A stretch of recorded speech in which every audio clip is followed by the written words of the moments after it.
Hello to all my future bankers. Welcome to this session on how to prepare general awareness for upcoming bank exams 2022 and 2023. So, when preparing for banking exams, when preparing for general awareness section, we see that aspirants often get confused as to what to study and what not to study, right? So, this is the common problem that aspirants face as to what to study and what not to study in the general awareness section. But what if I tell you that general awareness section is the most important, the most interesting rather, and the scoring section in your banking competitive examinations? Would you believe me? Yes, you heard it right. It is the most interesting and the most scoring subject, most scoring section rather, in your banking competitive examinations, provided you are given the right strategy, right guidance, and the right source. So, without further ado, let's get started. In this session, I'm going to tell you the kinds of question that comes into your banking competitive examinations, in your examinations, and which topics are the most important and the least important topics. All right, let's get started. Now, as you can see here, general awareness can be divided into three categories. That is your current affairs, which is the most important category. The second one is banking and financial awareness. And the third is static awareness or static GK, however you may call it. Now, अब हम यहाँ पे क्या देखेंगे, जो current affairs section होता है इसमें से ऑलमोस्ट 90% करंट अफेयर्स से आपके क्वेश्चंस आते हैं जनरल अवेयरनेस सेक्शन में. Okay, and banking and financial awareness भी एक तरीके का करंट अफेयर्स का ही पार्ट होता है. और स्टैटिक अवेयरनेस अगर हम देखें, सो स्टैटिक अवेयरनेस आपका 6 to 7% स्टैटिक अवेयरनेस आता है एग्जाम में. All right, and the rest 90 to 93% is your current affairs, banking and financial awareness. अब इसे हमें पढ़ना कैसे है? All right, what are the most important topics that we have to cover and the least important topics, जिसे हम, अगर हमारे पास ज़्यादा टाइम नहीं है, for example if we have 20 days left for the examination, so हम कौन कौन सी topics छोड़ भी सकते हैं, right? Now, these are few of the important topics that you have to study in your general awareness section, starting with current affairs, like as in the topics under current affairs. The most important topics under current affairs are, first is your rank and indices. Now, rank and indices or indices, however you may call it. अब मैं आपको, I have cited few examples over here, right? मैंने कुछ कुछ statements मैंने provide किए जिसके through I will be explaining you the kinds of questions that come in your examination. So the first statement that reads is Gujarat topped Niti Ayog's Export Preparedness Index 2021, followed by Maharashtra, Karnataka in the second and third places, respectively. Maharashtra and Karnataka respectively. So इसमें से दो तरीके के question बन सकते हैं. पहला तो ये आपसे पूछ सकता है कि आप स्टेट का नाम बताइए जिसने टॉप किया है इस इंडेक्स पे. अब वो स्टेट भी हो सकता है, वो एक कंट्री भी हो सकता है, राइट? ऐसा नहीं है कि सिर्फ स्टेट हो या सिर्फ कंट्री हो, स्टेट भी हो सकता है, कंट्री भी हो सकता है. सो आपसे पूछेंगे कि इस इंडेक्स में, फॉर एग्जाम्पल हैप्पीनेस इंडेक्स में किसने टॉप किया, किस कंट्री ने टॉप किया है. ऑलराइट, और नेक्स्ट क्वेश्चन, दूसरा क्वेश्चन जो वो लोग फ्रेम करके आपको दे सकते हैं, ये हो सकता है कि जो एक्सपोर्ट प्रिपेयर्डनेस इंडेक्स है इसको कौन सी ऑर्गेनाइजेशन या इंस्टीट्यूशन प्रिपेयर करती है. Alright, which organisation or institution prepares this index.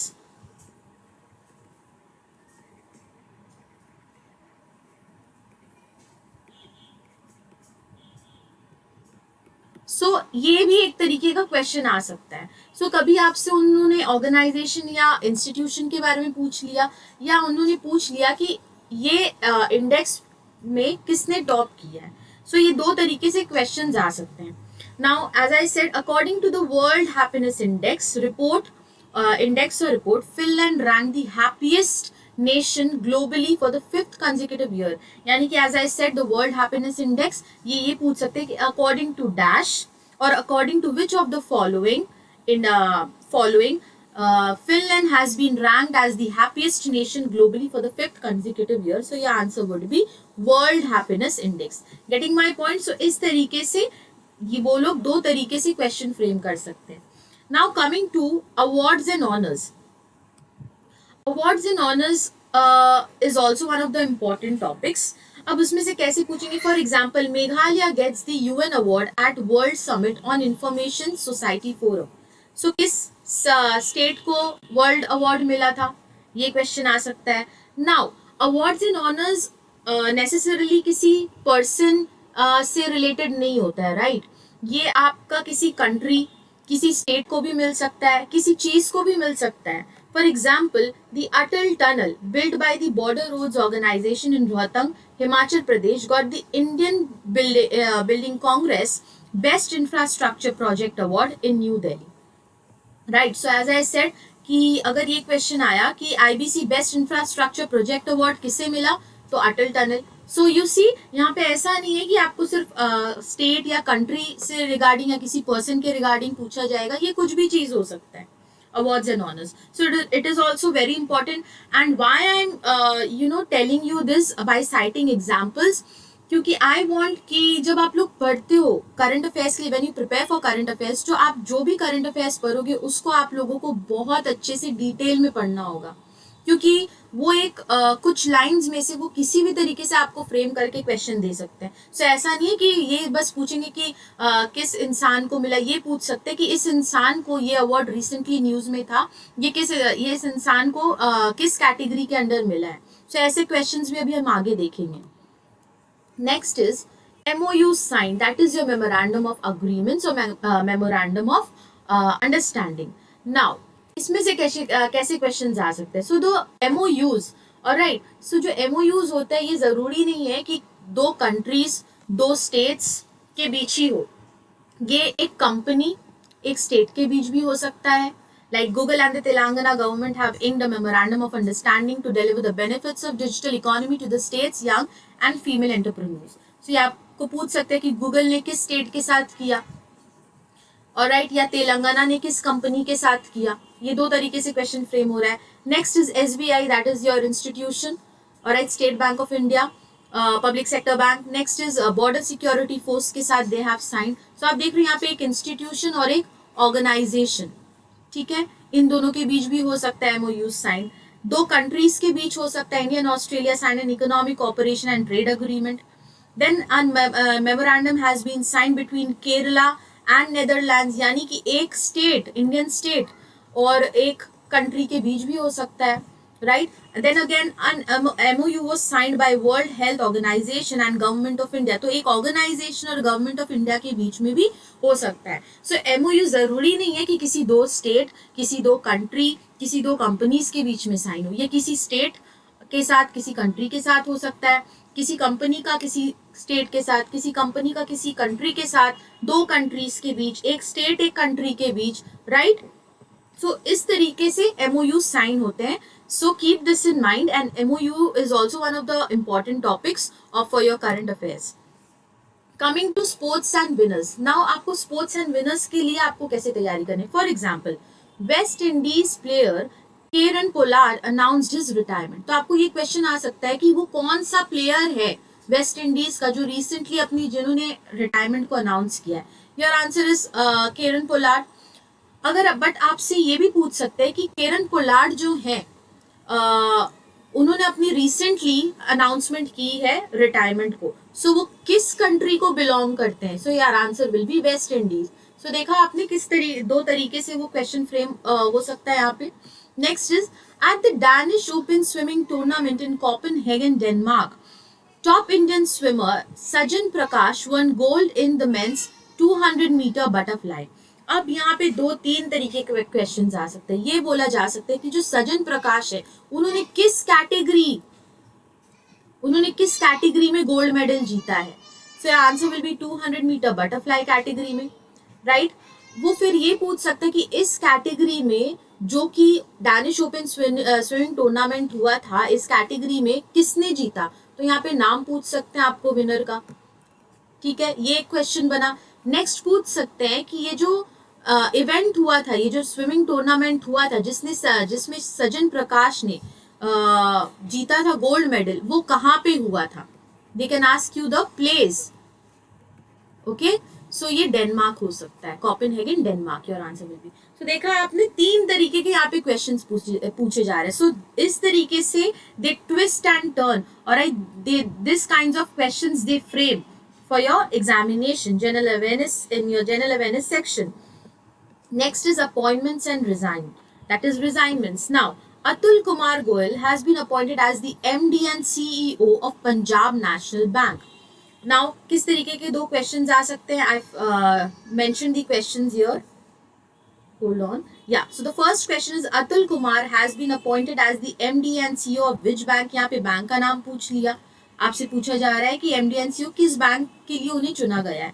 Next question जो फ्रेम होगा that is who has been appointed as the MD and CEO of Punjab National Bank. यानी कि यहाँ पे बैंक का नाम दे दिया, बट यहाँ पे पूछ रहा है कि हु मतलब किससे अपॉइंट किया गया है. ऑलराइट, सो इस तरीके से हो सकता है. देन किसने रिजाइन किया है, राइट, किसने रिजाइन किया, who has resign from so and so post, right, ऐसा क्वेश्चन भी आ सकता है. Next, Vinny Mahajan has been selected for the post of secretary in the Ministry of Jal Shakti Department of Drinking Water Sanitation. So यहाँ पे पूछ सकते हैं कि किसको सिलेक्ट किया गया for the post of secretary, या फिर ये पूछ सकते हैं कि Vini Mahajan has been selected for the post of secretary, the one who has been selected for the post of secretary, this post comes under which ministry? So it comes under the Ministry of Jal Shakti Department of Drinking Water and Sanitization. तो यहाँ पे आपसे ministry का नाम भी पूछा जा सकता है, right? They can ask you the name of the ministry. So इस तरीके के questions frame भी होते हैं.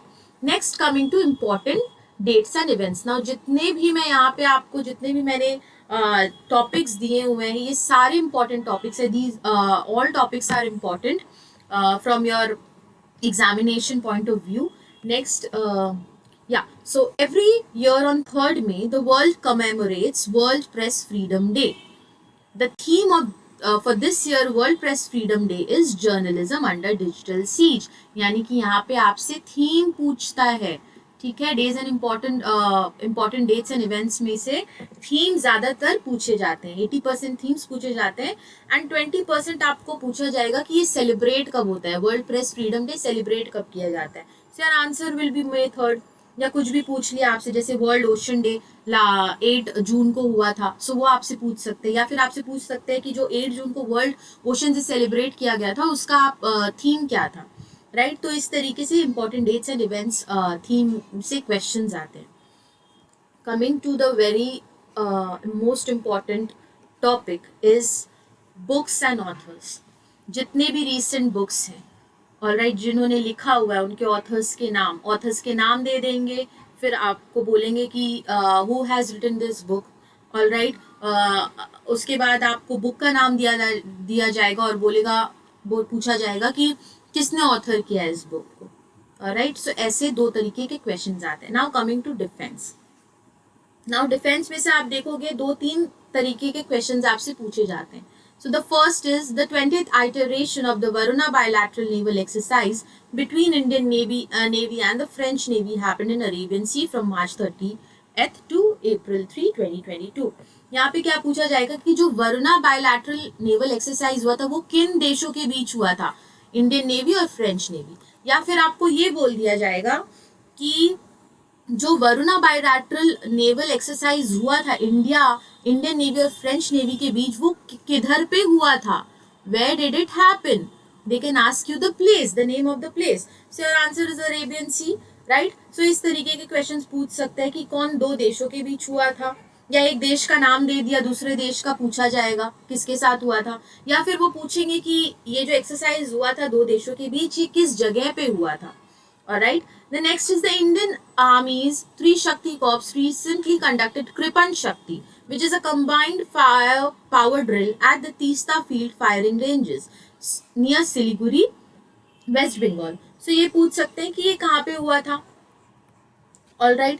ये जो कृपन शक्ति है जो कंडक्ट किया गया था, ये किस जगह पे किया गया था. Okay. Next, summit and conferences, another most important topic. The 2-day National Education Ministers Conference began on 1st June Gujarat. So, कहाँ पे हुआ था आपसे पूछा जाएगा, जगह का नाम. नेक्स्ट, किसने होस्ट किया था ये पूछ सकते हैं. आपको फॉर एग्जाम्पल बता दिया कि ये कॉन्फ्रेंस गुजरात में हुआ था, बट होस्ट इसको किसने किया था, या पार्टिसिपेटिंग स्टेट्स कंट्रीज कौन से थे. इसी तरीके से अगर कोई स्टेट पार्टिसिपेट है तो पार्टिसिपेटिंग स्टेट्स कौन से थे. तो इस तरीके के क्वेश्चन समिट्स एंड कॉन्फ्रेंसेज में से आते हैं. Next, moving on to the next topic is that is your festival art and culture. Now, Sarul is a New Year's event observed by tribal groups in Jharkhand as a part of local Sarna religion. दो तरीके के question यहाँ से बनते हैं. Sarhul is a new year's event observe by which tribal group, by the tribal groups of which state. ये आपसे पूछा जाएगा. Your answer will be Jharkhand. और अगर आपसे पूछा गया कि name the festival which is observed as a new year's event by tribal groups in Jharkhand, your answer will be Sarhul. Now guys look, मेरा ये मोटिव है, ये why I am giving you these examples is, why I am explaining you via these examples is, कि जो questions होते हैं ना, my main motive is कि जब आप करंट अफेयर्स प्रिपेयर कर रहे हो, जब आप किसी भी सोर्स से आप करंट अफेयर्स पढ़ो, चाहे वो डीकोड बैंकिंग का हो या चाहे वो किसी और ऑर्गेनाइजेशन का हो, किसी और एडटेक कंपनीज की हो, बट मेक श्योर कि जब आप करंट अफेयर्स पढ़ो तो करंट अफेयर्स को आप बहुत अच्छे से पढ़ो, राइट. एंड ये सारी जो इंपॉर्टेंट टॉपिक्स है जो मैं ऑलरेडी बोल रही हूँ, ये सब टॉपिक्स को आपको पढ़नी है. एंड उनके आप जो भी उनके अंडर में जितने भी इवेंट्स है, जितने भी सब टॉपिक्स है, उन्हें आप अच्छे से कवर करो. क्योंकि जरूरी नहीं कि एक तरीके से आपको क्वेश्चंस पूछा जाएगा, 2-3 तरीके से आपको क्वेश्चंस पूछे जा सकते हैं. और कैसे पूछे जा सकते हैं वही मैं आपको यहाँ पे बताने की कोशिश कर रही हूँ. All right, so that you don't get confused. Okay. Next is Ranastambh is a memorial to the Bhima Koregaon battle in Maharashtra. अगर आपको ऐसा रीसेंट प्लेसेस इन न्यूज में से कोई क्वेश्चन आता है तो हमेशा माइंड में रखिएगा कि वो हमेशा आपसे स्टेट के बारे में पूछते हैं कि ये जो प्लेस अभी रिसेंटली न्यूज में दिखाया गया था ये किस स्टेट में है, राइट. ये हमेशा आपसे स्टेट के बारे में ही, स्टेट का ही नाम पूछते हैं. और अपार्ट फ्रॉम दिस, इसमें से और कोई दूसरे तरीके से क्वेश्चन ये लोग फ्रेम नहीं करते हैं. So keep this in mind. Now coming to obituaries. As I said, I am going to tell you the most important topics as well as the least important topics. Okay, so obituaries is the least important topic. This is least important topic in your general awareness section. Why?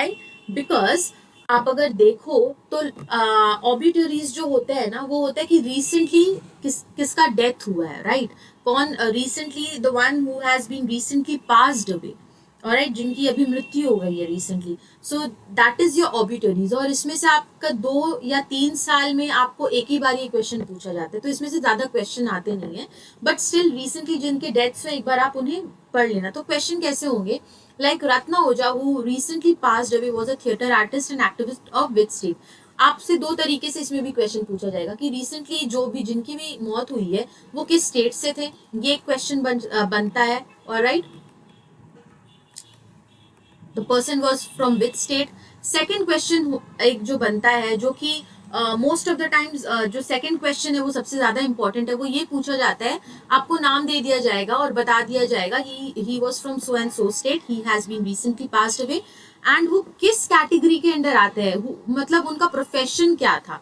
सो जैसे यहाँ पे बोला theatre artist, right.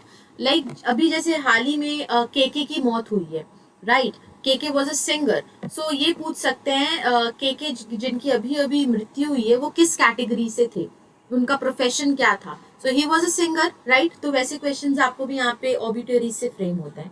Next is places in news. अब places and news से कैसे question आ सकते हैं. So which state has recently launched a virtual police station under its flagship 5T initiative, that is your Odisha. Alright, एक और यहाँ पे क्वेश्चन है. सो प्लेसेस इन न्यूज से यूजुअली आपको कुछ भी जो रिसेंटली जो प्लेस जो भी न्यूज में रहा है वो किस जगह से रिलेटेड है वही आपसे पूछा जाता है. Next, coming to person in news. Indian business tycoon Gautam Adani, Supreme Court lawyer Karuna Nandi, and Kashmiri human rights activist Khurram Parvez have been featured on Time 100 Most Influential People of the World 2022. So कैसे questions बन गए. कि पहले तो ये बताओ कि कौन कौन से लोग हैं जिनको फीचर किया गया है on time 100 most influential people of the world में। आपको नाम देना होगा, या फिर वो नाम दे के पूछेंगे in which category was Gautam Adani featured. So he was featured in the Titans category. So ऐसे questions भी बहुत आते हैं एग्जाम में। इसीलिए मैं कहती हूँ कि जब आप when you're preparing for current affairs, make sure कि आप जो भी पढ़ रहे हो मतलब आपको thorough knowledge होना चाहिए उन चीज़ों का। Next is government schemes, which is very very important, guys, very important. Okay, this is very very important. And ये जो गवर्नमेंट स्कीम्स है इसके लिए मैं एक अलग से आप लोगों के लिए सेशन बनाऊंगी जिसमें मैं बताऊंगी कि कौन कौन सी इंपॉर्टेंट गवर्नमेंट स्कीम्स हैं अपकमिंग बैंक एग्जाम्स के लिए जो इम्पॉर्टेंट है, जो आ सकते हैं। एंड ट्रस्ट मी, जितने भी गवर्नमेंट एग्जाम्स में स्कीम्स में आपको करवाऊंगी उन्हीं में से आपको क्वेश्चन आने वाले हैं, अपार्ट फ्रॉम दैट नहीं आएगा। इसकी एक स्ट्रैटेजी होती है। The thing is, for example, ऐसा नहीं है कि अभी अगर किसी गवर्नमेंट ने 2022 में इंडियन गवर्नमेंट ने अगर कोई स्कीम लेके इंडियन गवर्नमेंट आई है तो उसी से ही आपको पूछेंगे। No, this is not the case. ऐसा होता है कि फॉर एग्जाम्पल अगर 2005 में किसी स्कीम को लॉन्च किया गया है, for example a scheme has been launched in the year 2005, तो उस स्कीम से भी आपको 2022 में क्वेश्चन आ सकता है। बट ये कैसे आएगा, इसका एक रूल है। फॉर एग्जाम्पल एक कोई स्कीम है जो 2005 में लॉन्च किया गया है। अब वो जो स्कीम उस वक्त जो उसके जो भी कंडीशंस थे, उसमें जो भी प्रोविजंस थे, उसमें कुछ गवर्नमेंट रिफॉर्म लेके आती है।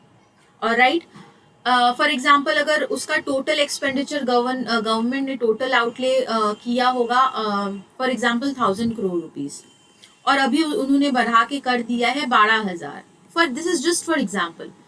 सो ये कब हुआ, 2022 में, राइट। सो इस साल क्योंकि ये रिफॉर्म लाया गया है स्कीम में, सो इस साल 2005 का जो स्कीम है उससे क्वेश्चंस आपको आ सकते हैं। सो जो भी स्कीम्स रिसेंटली जो न्यूज में चल रही है वो भले ही 10-15 साल पुरानी हो, उसमें से आपको क्वेश्चन आने के चांसेस है। तो इस तरीके से हम गवर्नमेंट स्कीम्स को पढ़ते हैं, जिसकी क्लास में अलग से आप लोगों के लिए लाने वाली हूँ। नेक्स्ट इज अब देखते हैं क्वेश्चंस कैसे आते हैं। So Tripura government has announced a particular scheme that is Mukhyamantri Chashrami कल्याण प्रकल्प फॉर टी वर्कर्स। अब इसमें से ये पूछ लिया कि त्रिपुरा गवर्नमेंट ने जो स्कीम लॉन्च किया वो किसके लिए है। So it is for T workers. या पूछ लेगा कि ये जो स्कीम है टी वर्कर्स के लिए, इसको किस गवर्नमेंट ने लॉन्च किया है। सो त्रिपुरा गवर्नमेंट ने किया। यूजुअली वो गवर्नमेंट से ही ज्यादा पूछते हैं कि ये सो एंड सो स्कीम किस गवर्नमेंट ने लॉन्च किया है। और भी बहुत सारे क्वेश्चंस होते हैं, लाइक क्या रिफॉर्म्स लेके आई है इस स्कीम में गवर्नमेंट, राइट। रिफॉर्म से रिगार्डिंग पूछते हैं क्या चेंजेस है, reform that is your changes. Next, the Union Chemical and Fertilizers Ministry DV Sadananda Gowda recently launched the Apna Urea, that is Sona Ugle brand and logo of Hindustan Urvarak and Rasayan Limited, HURL। सो ये पूछ सकते हैं कि recently ये जो scheme है इसको किसने लॉन्च किया हुआ है, किस मिनिस्टर ने। So union chemical and fertiliser ministers, किस मिनिस्ट्री ने लॉन्च किया है, ये भी बहुत पूछा जाता है। और राइट कि मतलब कौन सी मिनिस्ट्री ने लॉन्च किया है। सो मिनिस्ट्री से भी क्वेश्चंस बहुत बनते हैं। Next is banking and financial awareness, that is a second category. So banking and financial awareness से क्वेश्चंस कैसे हो गए। फॉर एग्जांपल कोई भी बैंक से related, like Union Bank is the first public sector bank to join the account aggregator ecosystem. कौन सी bank थी, यूनियन बैंक थी। जो भी बैंकिंग से रिलेटेड हो, देखिए ये एक करंट अफेयर्स का ही पार्ट है, राइट, बट इसे सेग्रीगेट किया गया है। This is also a part of current affairs. Next is आप जैसे आरबीआई सर्क्यूलर, नई नई जो आरबीआई सर्क्यूलर्स लेके आई, latest RBI circulars, that is very important guys. Latest जितने भी आरबीआई सर्क्यूलर्स है उनको आपको पढ़ना होगा बहुत अच्छे से for your upcoming examination. Latest RBI circulars, इसमें से बहुत क्वेश्चंस इसमें से भी बनते हैं, आते हैं। और राइट, फॉर एग्जाम्पल और कैसे क्वेश्चन हो गए फाइनेंशियल अवेयरनेस से, जैसे वर्ल्ड बैंक ने इंडिया के किसी प्रोजेक्ट के लिए कुछ $1 मिलियन इंडिया को दिया हुआ है, right? So these are the kinds of questions under your financial awareness or banking awareness. Okay. सो कैसे क्वेश्चंस बनते हैं यहाँ से? For example, which two banks were fined ₹93 lakhs by RBI for many breaches including KYC rules? So your answer is IDBI Bank and Axis Bank. So you're getting my point कि banking and financial awareness से ऐसे questions आते हैं. ये current affairs का ही part है, बस इसे सेग्रीगेट किया गया है कि कैसे questions banking and financial awareness के अंडर होते हैं. Next is your static GK और static awareness. This is important. This is also important. ये 10, as I said, 10 कह सकते हैं या 6 to 7%. 10 बहुत कम होता है. Usually 6 to 7%. Like आप 6-7 क्वेश्चंस आपके स्टैटिक अवेयरनेस से आते हैं. अब क्या क्या इंपॉर्टेंट टॉपिक्स है स्टैटिक अवेयरनेस में? देखिए, बैंक से भी रिलेटेड भी आता है. फॉर एग्जाम्पल, BOB बैंक का हेडक्वार्टर्स कहाँ पे है? बैंक के हेडक्वार्टर्स बहुत पूछे जाते हैं. And then when was the bank established, कब बना, इसे फाउंड किया गया था, एस्टैब्लिश किया गया था, ऐसे क्वेश्चंस भी आते हैं. So these are all your part of static GK, general knowledge. Now these are the list, as you can see, ये सारे लिस्ट हैं जो हमारी बुक में कवर्ड है. Alright, it is designed and curated by me and the Decode banking experts. हमारी team ने मिलकर बनाई है. Yes, so you can see the list of topics. These are the list of topics. बहुत सारे topics हमने cover किए हुए हैं. These are the topics. Now, this is our general knowledge book. This is the new edition 2022. Now, this book you can get on our app, that is the Decode Banking app. You can download our app from the Google Play Store. ठीक है, Google Play Store से आप हमारी app को download कर सकते हैं and वहां पे आपको हमारी ये बुक दिखेगी. And guys, this is only for ₹49. ये जो PDF है ना, ये सिर्फ ₹49 में अवेलेबल है. It is only for ₹49 and the validity is life time. तो ऐसा कुछ भी नहीं है कि हम आपको सिर्फ 6 महीने के लिए या 12 महीने के लिए आपको हम दे रहे हैं या 2 साल के लिए दे रहे हैं. No, it is nothing as such.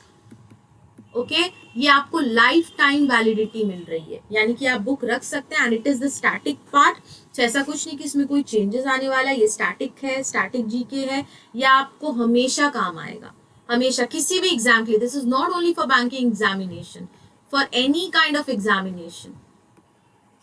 Okay, this is only for ₹49.